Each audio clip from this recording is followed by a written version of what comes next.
AITA for cutting off my mom because she faked being a lawyer to scare my wife into giving money. This is my first post, so sorry if it's a little all over the place. This all started when my wife's car broke down and we didn't have the money to go to a mechanic. I asked my mother if she knew a mechanic that could help with repairs at a discount price, and by our shock, she said she did. The mechanic was a family friend, we'll call him David in this story. My wife, who we'll call Carmen, was skeptical at first. For some backstory on my wife. She's a very observant woman and she always has my back. Backstory on my mom, who we'll call Karen, she's been in and out of my life for many reasons I won't get into. For some reason, Carmen and I decided to try it out, regardless. And met David so he could take a look at what was wrong and give us an estimate. Well, it needed a new engine of course, and he said he wouldn't charge for labor if we could get the engine. Seemed fair enough to us, so that's what we did. Karen paid for half and we paid for the other half. 2 weeks later, Karen and David came to pick up the car and the engine to work on it at his shop. We asked for an estimated time he would have it done. Karen said that it would be 2 to 3 weeks originally because he had another vehicle or two he was working on before Carmen's car. We waited patiently while the time passed and didn't hear anything about the car. So I messaged Karen to find out how much longer David needed and that we could give an extra month, but that Carmen needed the car for work.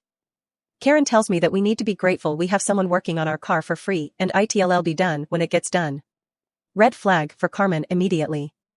I'm frustrated, but Carmen is ready to find someone else to work on the car because she doesn't trust Karen. I convince her to give it a little time, she calms down and we give it another few weeks. During that time, I'm reaching out to both Karen and David.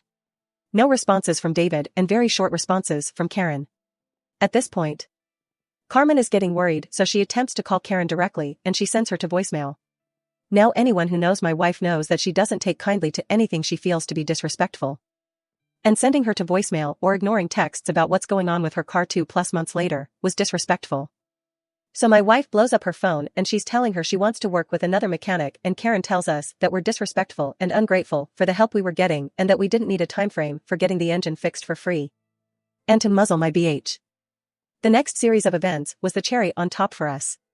Karen proceeds to tell David to stop working on the car and bring it back. Fast forward a week later and Carmen receives a text from a lawyer saying she was being sued for emotional damages and hate speech to a mentally disabled woman. This woman wants money because she wasn't being straightforward with a timeline for the repairs. Carmen immediately called Bulls. She proceeded to call the number, which was sent to voicemail each time. Carmen texted the number with short responses back about the case this and my client that. But the information the supposed lawyer was giving would have been breach of client confidentiality, so we knew it had to be fake.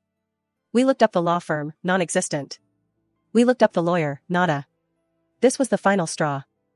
I waited until David returned the car and engine and I blocked him and cut off Karen, but not before I went off on her about the crap she tried pulling with Carmen. She was there for my wedding, but she disrespected my wife for the last time.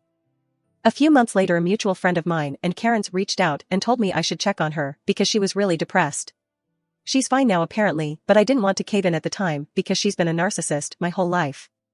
AITA?